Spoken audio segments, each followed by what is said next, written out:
ലൈവിൽ ഇപ്പോൾ നോമിനേഷൻ നടക്കുകയാണ്. നൂറയാണ് നോമിനേഷൻ ചെയ്യുന്നത്. നൂറയുടെ ആദ്യത്തെ നോമിനേഷൻ ലക്ഷ്മിയാണ് ചെയ്യുന്നത്.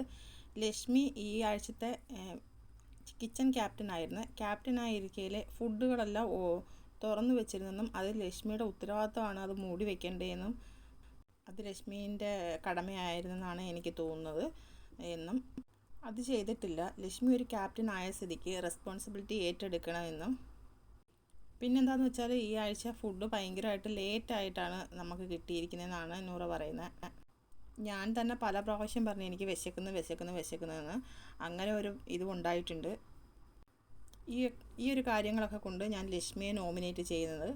അടുത്തതായിട്ട് ഞാൻ പറയുന്ന പേര് ബിന്നിയാണ്. ബിന്നി ഇവിടെ എല്ലാ ടാസ്കൊക്കെ വരുമ്പോൾ ഭയങ്കര അടിപൊളിയായിട്ട് ചെയ്യും. എന്നാൽ ടാസ്കൊക്കെ കഴിയുമ്പം ബിന്നി ഭയങ്കര ഡൗണാണ്. ബിന്നി ക്യാപ്റ്റനായിരിക്കുമ്പം ഭയങ്കര പവർഫുള്ളായിട്ടാണ് ബിന്നി നിന്നത്. എല്ലാത്തിലും ഭയങ്കര ഒച്ചയെടുത്തൊക്കെ സംസാരിക്കുകയും പിന്നെ പെട്ടെന്ന് ബിന്നി ഭയങ്കരമായിട്ട് ഡൗൺ ആയ പോലെ എനിക്ക് ഫീൽ ചെയ്തു. അതെന്താണെന്ന് എനിക്കറിയില്ല. പിന്നെ ടാസ്ക് വരുമ്പോൾ ആൾ നല്ല പവറിലാണ്, നല്ല 100 ഇട്ട് നിൽക്കും.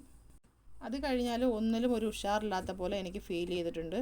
അപ്പം എൻ്റെ രണ്ടാമത്തെ നോമിനേഷൻ ബിന്നിയാണ്. ഒന്നാമത്തത് ലക്ഷ്മിയും. അപ്പോൾ അടുത്ത ലൈവ് അപ്ഡേറ്റുമായിട്ട് ഞാൻ വരുന്നതായിരിക്കും. എല്ലാവരും എൻ്റെ ചാനലൊന്ന് സബ്സ്ക്രൈബ് ചെയ്യണേ, സപ്പോർട്ട് ചെയ്യണേ പ്ലീസ്.